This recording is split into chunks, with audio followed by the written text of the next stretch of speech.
Hey, listen to Wrestling Roundup on FreeFM 89.0, ArrowFM, and NPR. As always, I'm Grady, and live on Skype we got Josh. Hey. Let's kick off with some NXT this week. Instead of jumping head on into SmackDown and Raw like usual, mainly because NXT was a awards show, and I can talk about the award winners that Josh doesn't know all of. And then we can sit around and discuss. So I feel like most of these are not a whole lot of a surprise. So if we're looking at Tag Team of the Year, pretty obvious the Undisputed Era is going to walk out with that one, right? You almost have to. What are they, a 3-time champion? I'm pretty sure they held it for most of 2019. Especially at the moment, because NXT's tag division at this very point is pretty weak as it is. I feel like they have very little competition. And so I wasn't truly surprised that the Undisputed Era walked away with the Tag Team of the Year award. But also, if we're talking about NXT tag teams, this is the perfect segue time to talk about the next Dusty Rhodes Tag Team Classic. So we've got our 8 teams that will be competing in that. We have 4 from NXT and 4 from NXT UK. From NXT UK, we have the Grizzled Young Veterans, Gallus, Imperium, and Mark Andrews and Flash Morgan Webster. While on the NXT side, we have the Undisputed Era, the Forgotten Sons, the team of Matt Riddle and Pete Dunne, and Kushida and a unknown partner. That kind of highlights the NXT tag team division, doesn't it? Yeah, that should be interesting. The fact that the Undisputed Era's in here gives me a concern, because I would have figured that the winners would have gotten a title shot against the tag team of their choosing, since both brands are NXT brands are involved in this. But with the tag team champions being involved in it with the main titles, I'm not so sure about that. Yeah, well, you've got both the NXT Tag Team Champions and the Undisputed in there, as well as the NXT UK Tag Team Champions and Gallus. So both champions are included in here, which, as you say, sort of muddies, I guess, what it's for. It's going to be just for that trophy and bragging rights, I assume. Yeah, because if it was going to be for a title shot, I was going to go, well, let's see here. Who would be the best team that could end up winning this and facing the Undisputed Era? And I suppose the winners could still parlay winning it into a title shot. It's true. I guess they're starting it off as well. They've given us the first round bracket, so we can at least give some sort of quick rundown, at least into what we think the semifinals will end up being. But they're sticking to their NXT versus NXT UK theme for this. So the first match will be Imperium versus the Forgotten Sons. Sorry, Sons, you've been forgotten. Imperium wins. Yeah, I feel like that's quite an obvious one. We have the Grizzled Young Veterans versus Kushida and his mystery partner. I'll go with Kushida and his mystery partner. You gotta go with the mystery, right?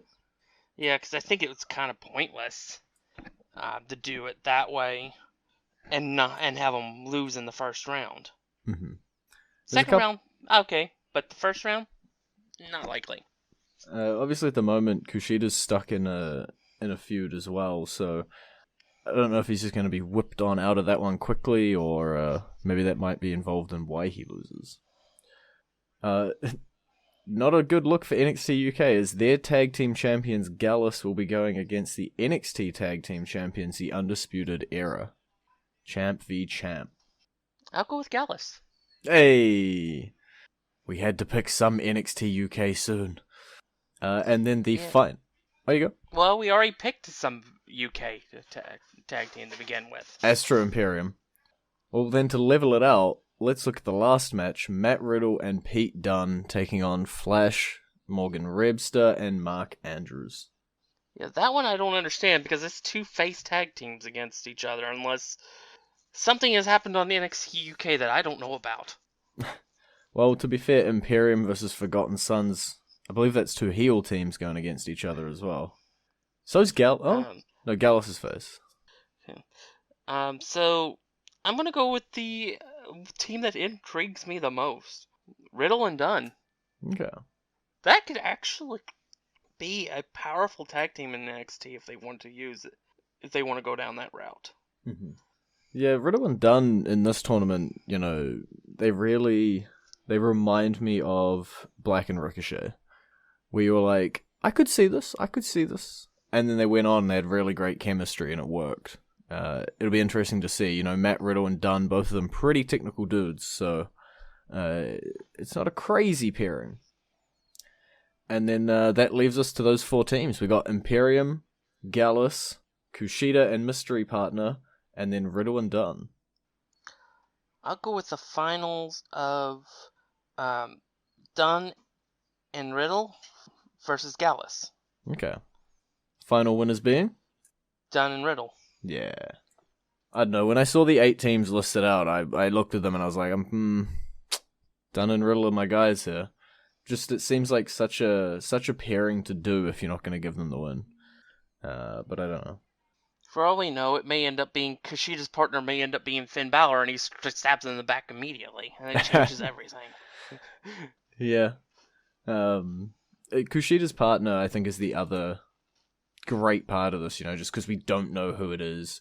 It could be someone completely surprising, or it could be someone, that he's already been dealing with a feud. It's open. As you say, Finn Balor, it could be some sort of subtle hints to his previous New Japan time with whoever comes in as his partner. We'll have to wait and see.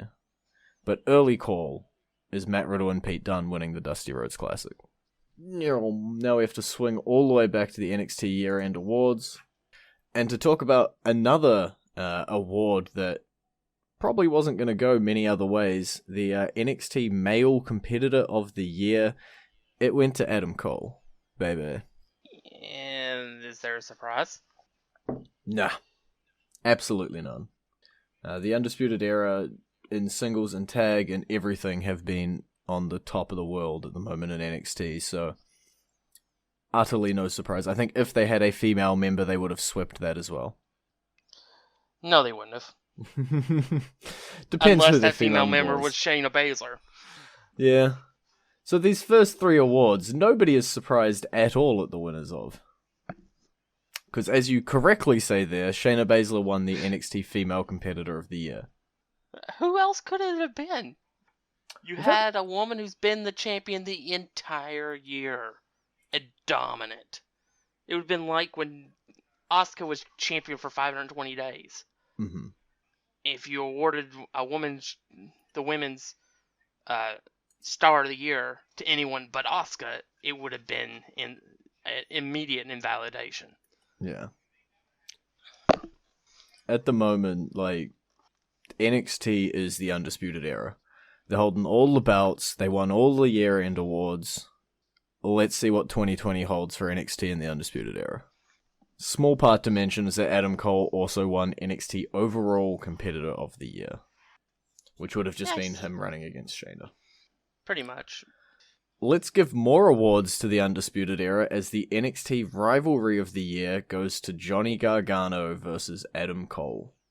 That took up a major portion of the year. The only contender would really be Rhea Ripley and Shayna Baszler, and that just didn't have the longevity that Gargano and Cole did. Yeah, and when you're looking at sort of top matches for NXT, which we'll get to, 2 out of the 2, maybe 3 if you want to keep arguing it, are Gargano versus Cole matches. This was the rivalry. I think there's very few NXT year-end awards that you could be surprised by this year. Yeah, it would have been like last year if the rivalry of the year wouldn't have been Tommaso Ciampa versus Johnny Gargano. Mm-hmm. Well, I'm just going to jump to it because the NXT match of the year was Gargano versus Cole in their 2 out of 3 falls match at NXT TakeOver New York. Just to round out This even is the more first awards. award I'm going to disagree with. Fight! Oh, here we go. Kicking it off. Because the best match in NXT all year was TakeOver War Games. Okay. How about... It was the War Games match. How about I give you a consolation prize and give you TakeOver War Games as NXT TakeOver of the year? Do I get away with it then? No, because it still was the match of the year. Fair enough. But yeah, TakeOver War Games did end up getting TakeOver of the year. I think legitimately in the nominees, Gargano versus Cole was, I think, 2 of them. I don't know if I can get the nominees back up now. To be fair, right, if it goes to War Games, still has the Undisputed Era in it, still another tick in their column. We have 2 awards left, and I'm going to hope you haven't read already who got them, and I'm going to ask you blindly who you think got them. So first up is NXT Breakout Star of the Year. It's got to be the new women's champion, Rhea Ripley. Oh, that's an interesting decision there. The panel disagrees with you, and they've gone and given it to Keith Lee. Well, okay. That's the one I'm like, okay, well, I see why that would be, because he definitely broke out this year. Mm-hmm. I think I saw a breakdown, and it was pretty neck and neck between Keith Lee and Rhea Ripley, I think, but for this award. If you'd asked me, it's even hard to say, because both of them have had really good November-Decembers. If you'd asked me prior to Survivor Series, we're going to take that chunk of the year out. Mm-hmm. It definitely would have been Rhea Ripley. Mm-hmm. But his showing in the Survivor Series match, and then all the memes that he's spawned since then, I think probably put him over the top. Yep. That's even with Rhea Ripley winning the championship a couple weeks ago. Mm-hmm. If you're going for biggest zero to hero, yeah, Keith Lee. And then finally, the last award, the NXT Future Star of the Year. Who is going to have the best 2020? That's a tough question. I'm going to go with probably Kushida. Oh, that's the wrong decision. You swapped the genders on the breakout star. Try again. But she's already at the top of the division. Yep. I don't know who you're talking about, but I don't think it's the one I'm talking about. What? I said swap gender, and I was like, well, what? Dakota Kai! Oh, cool. Okay, that one. All right. I thought you had me because you mentioned breakout, so I thought it was Ripley. Nah, I mean you picked a male and a female, but swap them. No, Dakota Kai is your future star of the year. Okay, cool. Grady happy.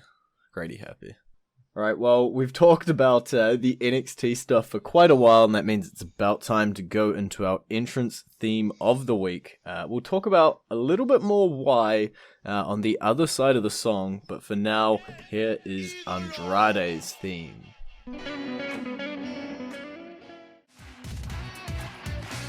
And you're at the Wrestling Roundup on FreeFM 89.0, ArrowFM, and MPR. I'm Grady, he's Josh, and we just played Andrade's theme. And that means it's time to talk about the fact that we got a new US champ.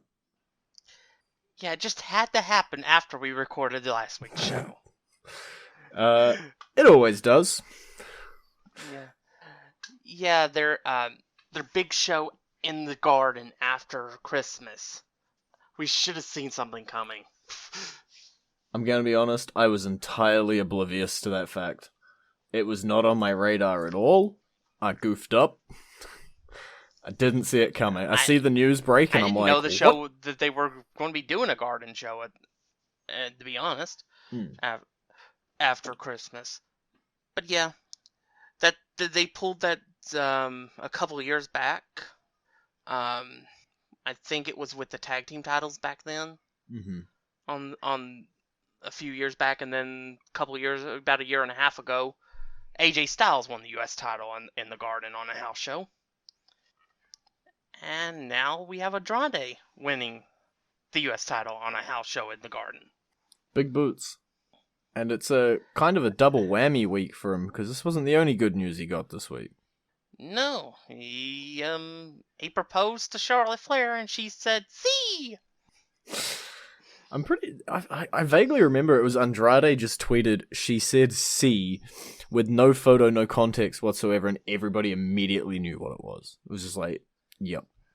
And then Charlotte posted a picture. And with a comment just said, "I said yeah, see."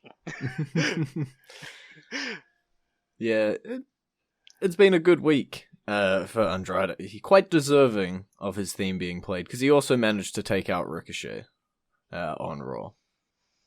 So 3 big wins.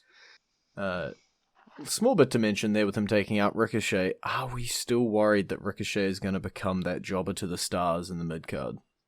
I don't know. I think it's just case of he's probably settling into his spot, to be honest. Unless they decide to suddenly just launch him right into a main event match with Brock Lesnar for no apparent reason, like the internet has tried to rumor. Well, Brock Lesnar will be back next week. Probably not to have a match with Ricochet. Let's wait and see, though. No, I've heard the rumor is that it would occur at the Royal Rumble. Okay. That feels out of left field. Yeah, that's why I was like, that there's no reason for it. I mean, because he hasn't been doing much winning lately. It would definitely be out of the left field. That said, we do need to start thinking, well, who will be Brock Lesnar's opponent at the Royal Rumble? Eric Rowan. Yeah, Actually, I was thinking Rusev. Okay. I'll give you that. I was going to go with a different segue here, but if you're segueing me into Rusev, let's talk about the main event segment of Raw. Lana and Bobby Lashley, they excruciatingly long, drawn-out process of having their wedding, and then it gets interrupted, I gotta try and get the order of this right, by Lana's first husband, who gets taken out by Bobby, and then it gets interrupted by Bobby's first wife, who gets taken out by Lana, and then it gets interrupted by Liv Morgan, professing her love for Lana. And then Rusev pops out of a big cake and Machka kicks people. And I don't know what I expected from this segment. I expected everything that happened, and then it still went over the top. I love wrestling weddings. There's so much entertainment involved in it. I don't care if the internet hates the segment. Screw that. It's still entertainment. And we all know weddings and wrestling, they never work. The only time it's ever worked was maybe the original. The Macho Man and Elizabeth. Mm-hmm. And Macho Man nearly got bitten by a snake in the celebration afterwards. So, yeah, that's the wrestling weddings in a nutshell. Like, my favorite part about this is, as you say, like, the internet hate it, whatever, right? And the segment on YouTube has 3.7 million views. And then the Fallout segment, which usually doesn't have really, like, good views, the exclusives, has 2.7 million. This and apparently, stuff sells. Viewership actually rose during the segment. People, regular TV watchers, and casual wrestling fans enjoy this. Not everything has to be for you. Yeah, it's the old phrase, sex sells. And Paul Heyman is a firm believer in that, as evidenced by anything he did in ECW. So yeah, you can't blame this on Vince McMahon. This is a Paul Heyman original. And it's working. Yeah, and Rusev's more over than he's been in years. And you've just propelled Liv Morgan to being pretty high up in the picking order as well. But yeah, I do feel bad for Liv because they did these vignettes for random vignettes that were like almost Lena type things. Mm-hmm. And then she comes back in this manner. But everybody wanted her with Bray Wyatt. Not realizing she couldn't be with him because she was on the wrong bloody show. Yeah. Yeah, I don't know. Maybe it's a gut feeling. Maybe it's a little bit of a pocket hope. But I feel like this isn't it from Liv. I feel like there's more to it. I'm still. It's just something. It's something new, something different. Mm-hmm. So I'm going to watch it, see how she portrays whatever character they've given her here, and how she goes going forward. Yeah. It's really all we really should be doing as fans. Just enjoying it week by week. Yep. We got a couple more things to hit before we run out of time. Becky Lynch has made her Raw Women's Championship match at the Royal Rumble official. It will be Lynch versus Asuka, as everybody had expected. Time to get that win back she lost last year before winning the Rumble. And then we'll be nice and even and square. And then over on SmackDown, Daniel Bryan defeated The Miz and King Corbin, meaning that he will take on The Fiend for the Universal title at Royal Rumble. Again. Rest in peace, Daniel Bryan. I don't know, man. He's got less hair now. He might win. Is that the secret? Is that what you need to beat The Fiend? Maybe. But I figure this will probably just finish off the process of rebooting Daniel Bryan back into the American Dragon. Mm-hmm. And then they'll probably get the rights to Final Countdown, and you'll finally be able to play that song. Maybe. We will have to wait and see. Now we just got some interesting matches, some actual wrestling content to talk about on our wrestling show. The New Day teamed up with Braun Strowman to take on Shinsuke Cesaro and Sami Zayn, solidifying that three-man unit, but also throwing Braun versus Nakamura into our basket of potential matches. Yeah, I'm pretty sure that was actually supposed to have happened already. But because Braun was injured, couldn't. I feel like this is our Rumble match, even though the Rumble's quite far away. Yeah, I kind of feel like that probably will be the case. And then I will cry because that will be the end of Nakamura's title reign. Yeah, I think so. To be fair, he's got Cesaro and Sami with him. So he does have the numbers, but Braun Strowman might take out all three. We'll have to wait and see. I rhymed. I'm a rapper. Just like the Street Profits who defeated the OC and got themselves a spot next week, I believe, in a triple threat tag team match for the Raw tag team titles with the Viking Raiders and the OC. Oh, okay. Yeah, it's interesting. Would be an interesting way to get the titles off of the Viking Raiders without them directly losing the titles. Yeah, it seems like WWE is trying to kick off Raw strong in 2020. So not only do we have the WWE champion showing up for the first time in 12 months, we have Andrade defending his US title against Rey Mysterio, and the Viking Raiders defending theirs in that triple threat match. So quite a few shots, but specifically on the Raw tag team belts, I'm with you there. I don't think they will lose them, but it is highly likely. I'm going to say the Street Profits steal the titles by pinning the OC. Okay. Still continuing that sort of paper, scissors, rock mentality with the Viking Raiders unable to defeat the OC. Yeah. Because the Street Profits seem to have no problems defeating the OC. And the OC can defeat the Viking Raiders.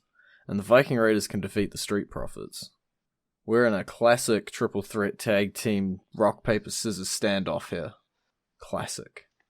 And the last thing probably that we can get to mentioning, other than mentioning that Aleister Black did in fact beat Buddy Murphy and it was another awesome match between the two, is that my boy Drew McIntyre, he had a handicap match, a 2-on-1 handicap match. And half of this is going to hurt to say, and half of this you're going to celebrate at, but he managed to take out both Zack Ryder and Kurt Hawkins. Now if only we'd never see him again. Sorry, it's a punishment for Kurt Hawkins because he's working with Zack Ryder. I was taking a drink when you said that. No. Maybe never see Zack, but don't lose my boy Kurt. We can't punish the one for the fault of the fact that you hate the other one. You can punish him for also being the best friend of the one I hate. No. That's not how this works. Let's face it, he's only relevant right now because of the tag team he's in. Oh yeah, 100%. Otherwise, he'd still be losing every week. Yeah, I've got no massive singles hopes for Kurt Hawkins, but I like the fact he's around. And last thing to mention, Randy Orton. He pretended to be injured, takes out AJ Styles. Looks like that will be a collision course as well. Possibly before the Rumble, possibly at the Rumble. Let's wait and see. Now we're all out of time. It's been great talking to you. Maybe.